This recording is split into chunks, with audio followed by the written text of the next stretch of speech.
Hello, welcome to my Wonder Woman review. I'll be starting this off spoiler free just to give you my first impressions, and then I'll let you know and I'll mark on the screen when spoilers are going to show up. So let's begin. So, Wonder Woman. A little bit of context for me. I was born in the late 70s. I literally grew up with the Linda Carter OG Wonder Woman. I remember being 2 or 3 years old. Yes, I can remember back that far. Asking my parents at the grocery store if they'd buy me this Wonder Woman coloring book, and they bought it for me. So that's like one of my earliest memories. I had my Superman sheets, I had my Batman underoos, and I was coloring in my Wonder Woman coloring book. So I kind of go back with that. Linda Carter and Princess Leia were like two of my earliest crushes that I can remember, going back to when I was 2, 3, 4, 5, 6 years old. So yeah, I've been waiting along with everybody else for a good live action Wonder Woman. Like everybody else, very nervous because this was in the DCEU, and I said a good live action Wonder Woman. And I saw it last night, Thursday, 7 o'clock. And good movie. Does it deserve the ratings it's getting on Rotten Tomatoes? Yes, it does. Does it deserve all the praise and the Twitter traffic it's getting? Yes, it does. Is it a flawless movie? No. But then again, very few things in life are.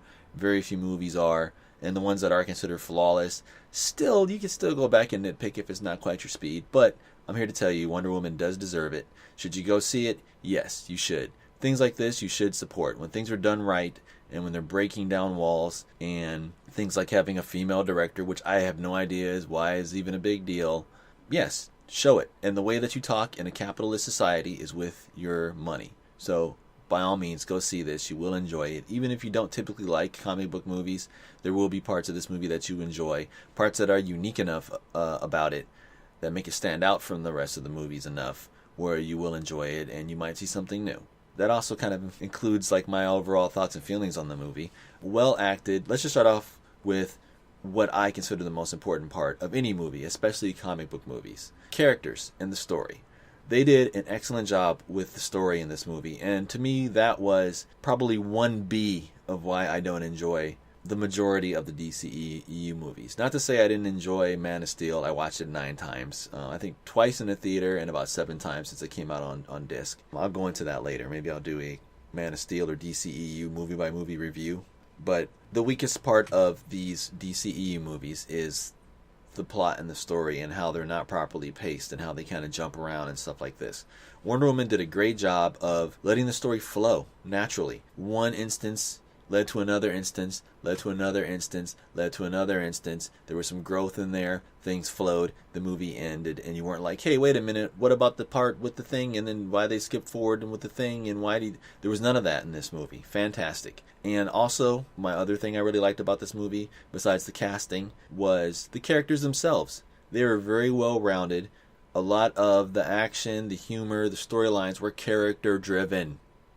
Character driven. This is important, people. This is why the MCU is killing it, because they focus on the characters first and let all the other stuff take care of itself. Gal Gadot as Wonder Woman, fantastic. Even I was a little trepidatious at first when I first heard they announced her, but I wanted to give her a chance because I never really saw her in the Fast and Furious movies, and I got even back then why they casted her, because she's got that unique look. She is a worldly type person, like how she presents herself, how she looks, how she speaks, and that fits Wonder Woman perfectly.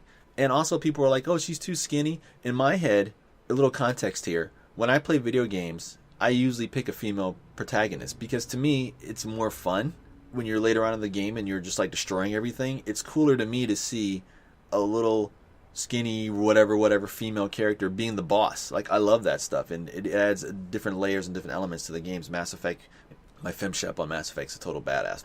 So I was fine with her being a little slim. I thought it would look kind of cool to see like a slightly slimmer Wonder Woman like picking up cars and tanks and like punching Superman in the face or whatever was going to happen. So I kind of look forward to that a little bit. So I have no problem there. Chris Pine stole the show as Steve Trevor. He was amazing as Steve Trevor, and I thought that was very important because Steve Trevor often gets overlooked in the Wonder Woman lore by the mainstream. People who read the comics know how important, or not even read the comics. People that have watched cartoons or done anything like that, they know how important that character is to her lore and to who she is as a character, no matter how they do it, no matter if he's modern day with her or if he's like a throwback one. And you know, just like in the Justice League one when they go back to the past and she meets Steve Trevor back in World War II. Remember that Justice League episode?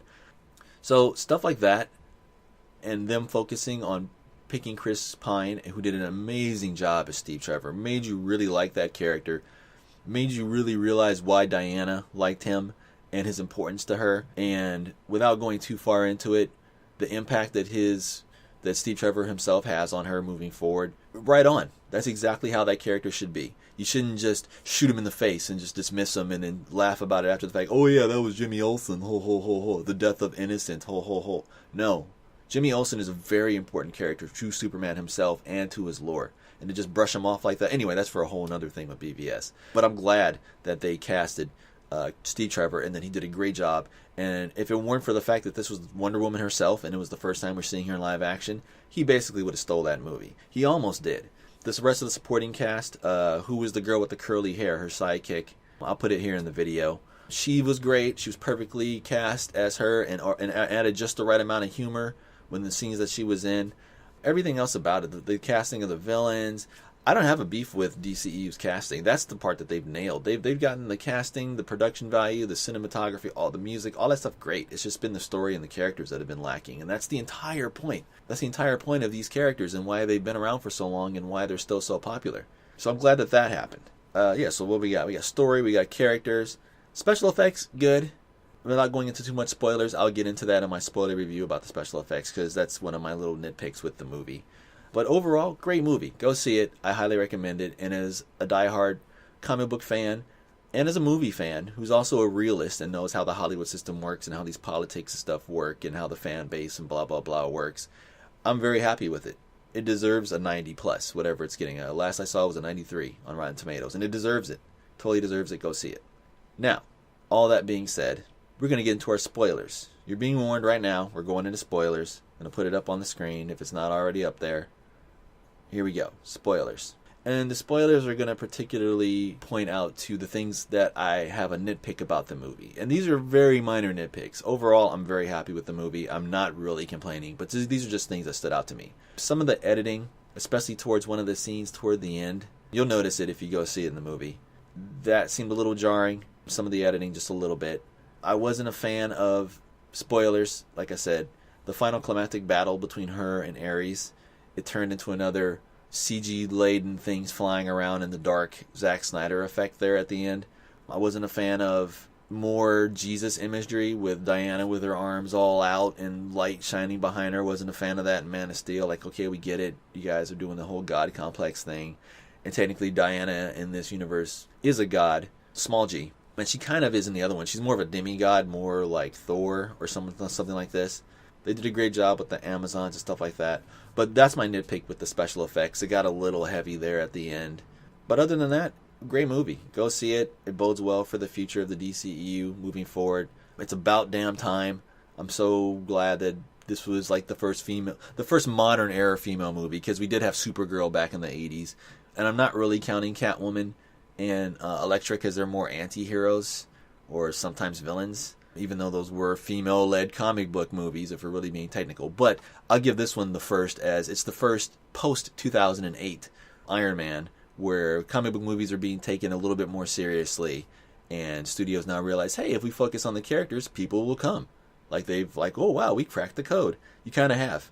It's not about the spectacle. It's not about even the casting or the costumes. Suicide Squad, it's not about the costumes. It's about the characters and how you serve them. All the rest will take care of itself. I equate it to icing on a cake. The special effects, the casting, the music, all that is the icing. But you really came for the cake. You want to eat that moist, yummy inside. The icing's cool, but you really want that cake. That's what's going to fill you. That's what's going to have you leave the theater being like, yes, I feel fulfilled by that movie. Not like BVS, where it was all frosting and no cake underneath. And if you like just frosting, totally fine. You're going to get diabetes. You're not going to want to eat it all the time. But if you like frosting, that's up to you. That's totally fine. I'm not out to bag on you. I'm just putting it in this way. So, in conclusion, Wonder Woman, great movie. Go see it. Thank you. If you found this video even remotely entertaining and want to hear more, check me out on Facebook at Things Betwixt, on YouTube at Midlife Comics, and at V-Gaming. I also do a podcast called EUD Podcast, which is a video game podcast. It can be found on Soundcasting Network, on iTunes, SoundCloud, all that good stuff. I also do another podcast called Evil Petting Zoo, which covers comic books, TV shows, movies, things of this nature, including the Marvel movies and all your other comic book shows. Hit me up there as well. Twitter at EUD Podcast, at V-Gamings, and at Midlife Comics. Peace.